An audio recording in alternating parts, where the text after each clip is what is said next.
to open fire. And then the order comes to advance. In the case of McNair's brigade, it specifically stated that they were laying on the ground just beyond the crest. They'll rise up, form their line, advance over the crest, move forward, essentially absorbing their skirmish line.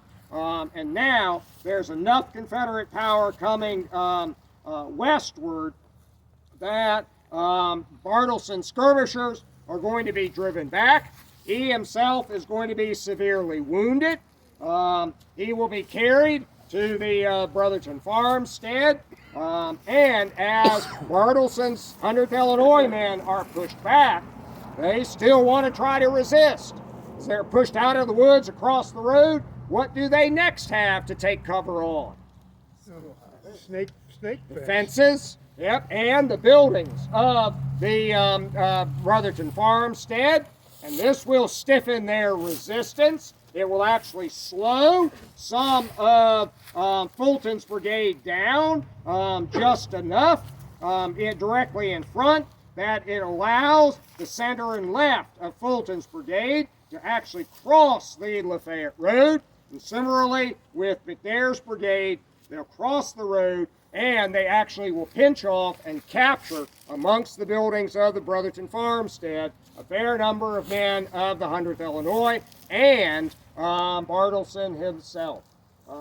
They capture a couple of Union Company officers who are, of course, properly outfitted as company officers. And the symbol of a company officer principally was what? The sword. Yep. And amongst Fulton's men, there are some brand new, freshly minted second lieutenants who have not yet had a chance to go somewhere and buy their sword, because an officer has to buy their own equipment out of their own pocket. They do not yet have the proper symbols of authority of a company officer. I've always wondered what they were carrying. Maybe they were carrying a borrowed sword. Maybe they were carrying a stick. Maybe they were carrying a musket. But they do not have the proper symbols of authority. But all of a sudden, in the possession of Fulton's brigade are some Union Company officers bearing the proper symbols of authority, which now, in Confederate hands, is booty. And it is now distributed. And when a couple of minutes later, Johnson's advance resumes across this field, those freshly minted second lieutenants are properly equipped with the proper symbols of authority, trophies from the battlefield. But they will begin to cross the road. The batteries will rush forward, hoping to get into a position to blow a hole in the Union line. But of course, there is no Union line at this point. Bledsoe's battery, whose guns are right over there, they crossed the road, loaded their guns, but never got a chance to fire because the Confederate infantry will pass over. Everett's Georgia battery did cross the road, came out into this field, and will fire against Davis's division, and in particular Martin's brigade, attempting to deploy up on line, just as the left of Fulton's brigade will be engaged there as well. But with essentially nothing in front of them, Johnson's division is going to advance westward and pour right through this gap. So. Jim, yardage, how wide was that? About 700 yards. I never read. Yeah. And did Longstreet have a plan? I mean, obviously we know what happened, but once you got through, what's the plan? Well, he thinks this is still some part of Bragg's hope of driving the Union Army off to the south. So, you know, the attack has been belated coming down south into his sector. It finally has begun to reach this area. He hears that Pollock Lee is riding around telling officers to attack immediately. and not wanting to have his formation disorganized, he issues his order to attack. But Longstreet's expectation is that they're going to go that way. But now the plan is to swing everybody and push them south. Yep. That's not what's going to happen. Yeah.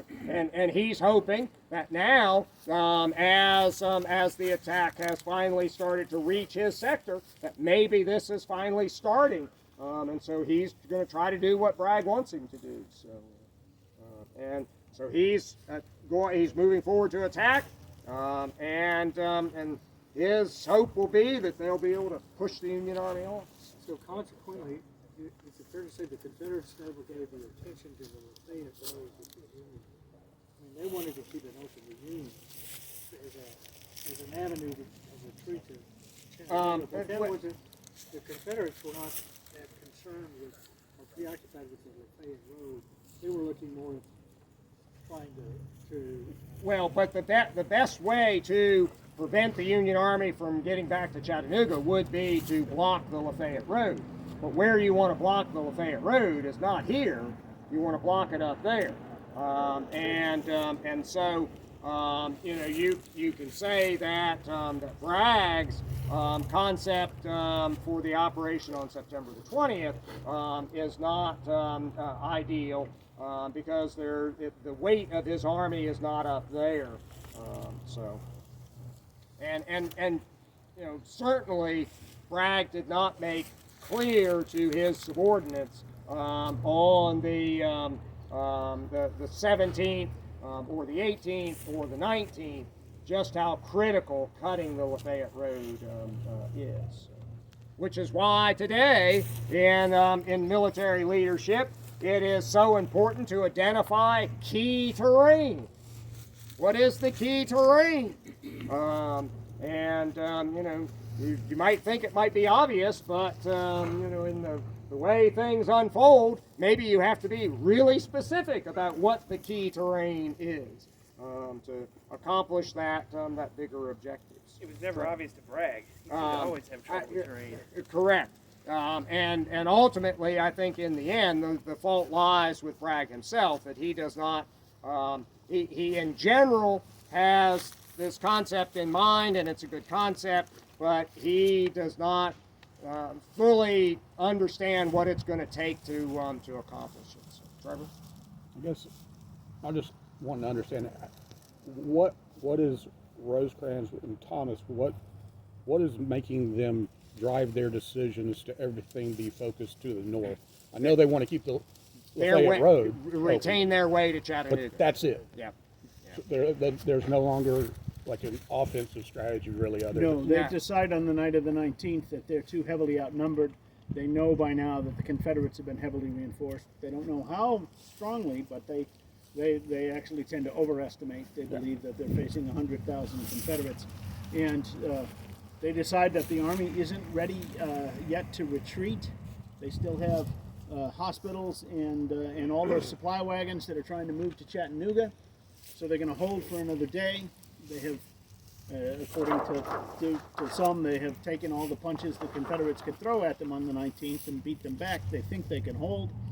And so, but their long-term objective now is to retreat into more defensible terrain up near Chattanooga. And they had briefly, early in the Council of War, they had briefly considered the possibility of withdrawing back on the more defensible terrain on the eastern hills of Missionary Ridge. But to do so would have endangered the, by that time, 7 of 9 Union Division field hospitals that are within a mile of Crawfish Springs. They knew they could have issued orders to evacuate as many wounded as possible with the wagons and the empty, with the ambulances and the empty supply wagons. But there were hundreds of Union soldiers severely wounded enough who could not bear transportation. And so they did not want to abandon them to the Confederates. I remember now that somebody covered that in a book that I read a few years back. I forgot all about it. Yeah. They decide that even though this terrain is not most ideal for them, by staying and fighting here, by letting Bragg attack them here, they can better ensure the completion of the movement of the wagons back into Chattanooga, protect the field hospitals down there as best as possible, and hope that they can repulse the Confederate attacks. And you know, what did after 2 days of less than conclusive or decisive fighting over 3 days back at the end of December and the 1st of January, what did Bragg do? He left. He retreated. After 1 day of less than decisive fighting in the valley of the Champlain Hills in Kentucky, what had Bragg done? He retreated. Yeah. You know, maybe there's some thought. What did he do at Tullahoma? Yeah, what does he do at Tullahoma, right? We had Longstreet here. That's the key. Yeah, so, you know, maybe there's some thought that we do well another day, and what might Mr. Bragg do?